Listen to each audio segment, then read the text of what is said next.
Wave 31 Storm Tracker meteorologist Grace Anello with 31 Triple Doppler. I'll tell you what, we see the storm damage from of course, Debbie along the Florida and the Georgia and South Carolina coast. We see this wildfire devastation from a year ago, and it just really makes you grateful we've got sunshine. It really does. It really does. Definitely our hearts go out to those folks. Absolutely. I can't even imagine. You know, I do always appreciate, though, in situations like these, how surrounding communities tend to always rally around those who have been devastated. Absolutely. And that, no doubt, happening in South Carolina right now. Take a look at Tropical Storm Debbie. Made its second landfall, again, as a tropical storm right near Charleston, about 20 miles from Charleston proper, in the wee hours this morning. Now, the storm is actually stronger right now than it was at this point yesterday when we spoke. Debbie is spinning at 50 miles an hour. Yesterday it was only spinning at 45, but that's really not where the true devastation is coming from. The system as a whole is traveling at just 5 miles an hour, which means all this rain, all this mess is just planting over folks, and it is staying with them for not minutes, not hours, but much of the day, even into several days. So it is planting overhead there. As it continues to track north and east later this week, it will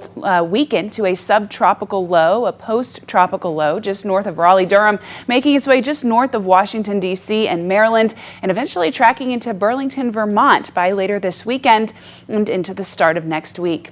74 degrees in the River City right now, over by Lake Gunnersville in Marshall County, right here at home, where many of you are having your first day of school. 75 degrees and sunny for you. Our breeze slight, our humidity excessive. That breeze is going to change, but that excessive humidity, that's ours to keep for the remainder of the day today. 31 Triple Doppler is dry from rain, free from cloud cover. One or two pockets of clouds could come to us later this afternoon towards the heating of the day, but that's all we're going to see today. The rest of us are staying completely dry and completely cloud free.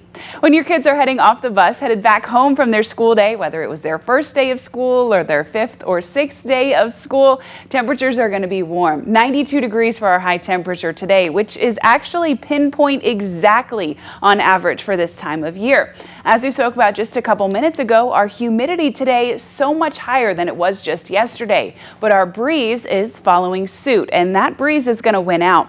Now, our high temperature 92, our high feels like temperature sitting in the mid and upper 90s. With humidity in the mid 70s, as high as it is right now, we should be feeling at least near 100. It's that gusty breeze that's keeping us from being in that realm. Not only is it 20 to 25 miles an hour, so more than enough to move that air around and keep things from getting stagnant, it's also coming out of the north, and that's ushering in much calmer air, much cooler air, bringing us a whole lot of relief to the Tennessee Valley, which is great news. Sitting in the oppressive humidity category today, moving to just humid on the muggy meter tomorrow.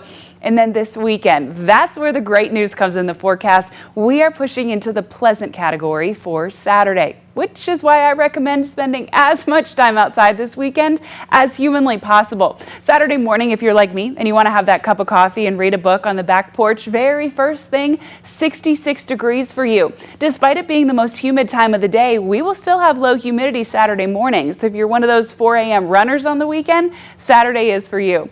87 degrees, keeping the low humidity for dinner time, sitting in the mid 80s, 87 for your high temperature, mid 80s for dinner time. And a copycat forecast on Sunday. Sunny, low humidity, and sitting in the mid and upper 80s for your high temperature all weekend long. By next week, we're back to our average for high temperatures in the low 90s, but we'll welcome back our first chances for rain in weeks.